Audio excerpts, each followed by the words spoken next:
Buenos días, humanidad. El día de hoy vamos a dar por terminado este módulo de Derechos Humanos y Equidad. Estamos en la semana 4 y pues con esto se supone que daremos culminación y terminación pues al mismo. Quiero empezar esta clase de hoy, esta última clase de hoy con un resumen, ¿no? Hemos visto que en la primera semana vimos los fundamentos teóricos de los derechos humanos y la equidad.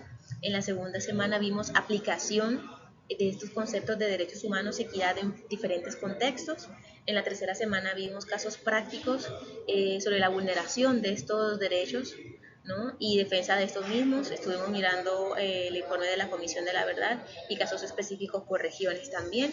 Y hoy vamos a hablar sobre los instrumentos legales que existen para ejercer y proteger los derechos humanos como para cerrar el ciclo, ¿no? Esta última semana de nuestro curso, entonces vamos a fulminar este recorrido abordando las herramientas legales que nos permiten garantizar los derechos que hemos venido discutiendo.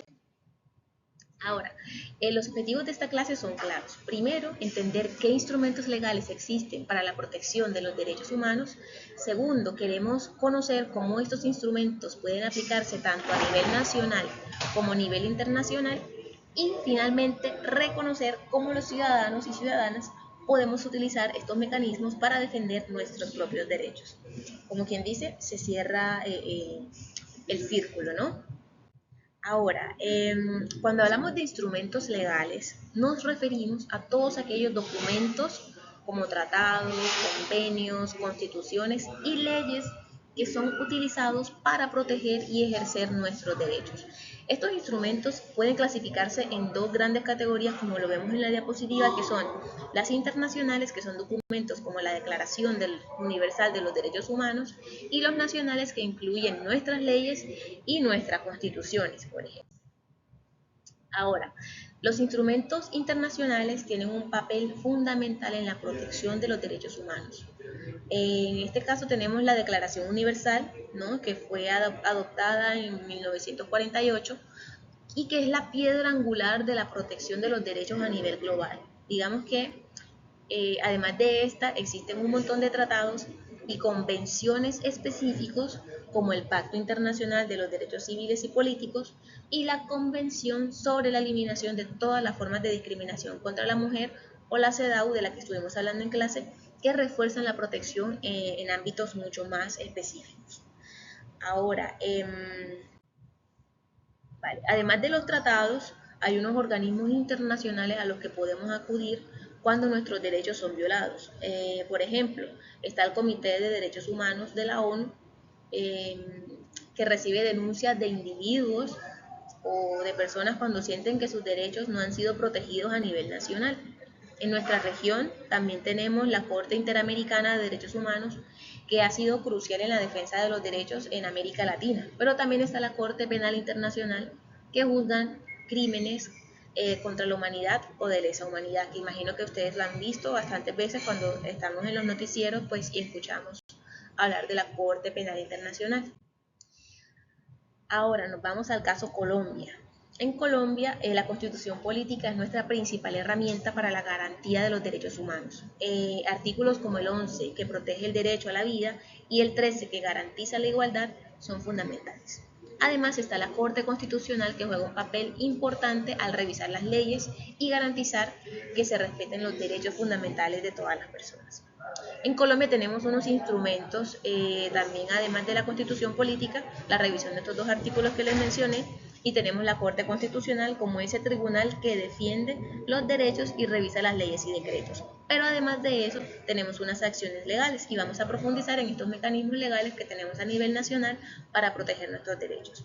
Y como vimos en clases anteriores, es importante no solo conocer cuáles son nuestros derechos, sino también entender cómo defenderlos cuando se ven vulnerados. Y estos mecanismos están diseñados para que cualquier ciudadano y cualquier ciudadana, sin importar su nivel educativo o situación socioeconómica, puedan acceder a la justicia y hacer valer esos derechos de los que hemos venido hablando durante todo este último mes. Vale, el primer mecanismo que vamos a discutir en esta clase es el derecho de petición. Es uno de los más sencillos y directos que tenemos No sé si alguno de ustedes ha escuchado hablar de él o ha tenido que usarlo. Sabemos que el derecho de petición nos permite solicitar información o una acción a cualquier autoridad pública. Digamos que esto es fundamental porque a veces no es suficiente saber que tenemos un derecho, sino que necesitamos que las instituciones respondan o tomen acción sobre un asunto que afecte nuestra vida o nuestros derechos. Por ejemplo, si un ciudadano no tiene acceso a su historial clínico o un estudiante no recibe su certificado de estudios a tiempo, puede usar este derecho para pedir esa información de manera oficial y las autoridades están obligadas a responder en un plazo determinado. Y si no lo hacen, pueden recurrir a otros mecanismos un poco más rigurosos, digámoslo así, como lo es la, la acción de tutela, que es probablemente el mecanismo más conocido en nuestro país y su importancia radica en que es un proceso rápido y eficaz para proteger los derechos fundamentales cuando estos han sido vulnerados o violados o también estén en peligro de poder ser violados o vulnerados. Por ejemplo, si una persona es despedida injustamente por su embarazo, puede recurrir a la tutela para que su derecho a la estabilidad laboral reforzada sea respetado. Y bueno, lo especial que podemos decir sobre esta tutela es que en cualquier persona, o sea, cualquier persona la puede ejercer, sin necesidad de ser abogado, sin necesidad de tener un estudio reglado al respecto.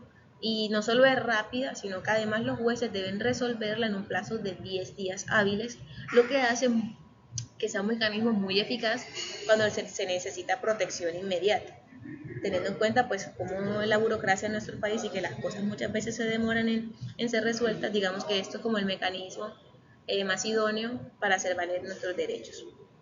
Y otro aspecto interesante es que si la decisión de un juez o de una jueza no es suficiente, la Corte Constitucional puede revisar el caso y sentar precedentes para futuras situaciones similares. Ahí le puse una imagen. Ahora vamos a discutir lo que es la acción de cumplimiento. Este mecanismo nos permite exigir el cumplimiento de leyes, actos administrativos o sentencias judiciales que no se estén ejecutando. Es decir, si hay una ley que debería beneficiar a un grupo de personas y una autoridad competente no está aplicando correctamente esta ley, las personas afectadas pueden usar este recurso. Por ejemplo, si se aprobó una ley que garantiza el transporte público gratuito para personas con condición de movilidad reducida o discapacidad, como solemos decir, pero una entidad pública no está cumpliendo con esta obligación, los ciudadanos o ciudadanas podemos interponer una acción de cumplimiento, que es una herramienta que nos da poder como ciudadanos y ciudadanas para asegurarnos que las autoridades hagan que las leyes se puedan cumplir, ¿no? Ahora, vamos a hablaremos de estos últimos dos mecanismos que protegen los derechos colectivos. Entonces, que se llaman la acción popular y la acción de grupo. La acción popular está diseñada para defender derechos que no solo que no solo nos afectan como individuos, sino que también nos afectan como comunidad. Hay un ejemplo claro de esto, es el derecho a un ambiente sano.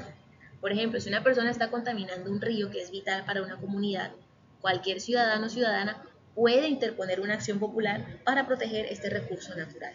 Por otro lado, la acción de grupo es útil cuando varias personas están siendo afectadas de manera similar. Un ejemplo sería, por ejemplo, un grupo de trabajadores que han sido víctimas de las mismas violaciones de sus derechos laborales. En lugar de que cada persona presente su caso por separado, pueden unirse como grupo y presentar una sola acción de grupo, lo que también puede fortalecer, digámoslo así, o reforzar este engramado en todo el proceso. O sea, digamos que le da una ventaja a esta comunidad o a este grupo en vez de hacerlo de manera individual. Ahí puse una imagen. Y por último, ya para concluir, me gustaría que pudieran recordar que conocer los instrumentos legales es clave para la defensa de los derechos humanos, que nosotros los ciudadanos y ciudadanas tenemos herramientas a nivel nacional e internacional para ejercer nuestros derechos y que la educación en derechos humanos promueve una sociedad más justa y más equitativa, y creo que con este tipo de clases que ustedes están recibiendo aquí se puede corroborar. Y pues nada, humanidad, ha sido un placer para mí compartir con ustedes esta clase.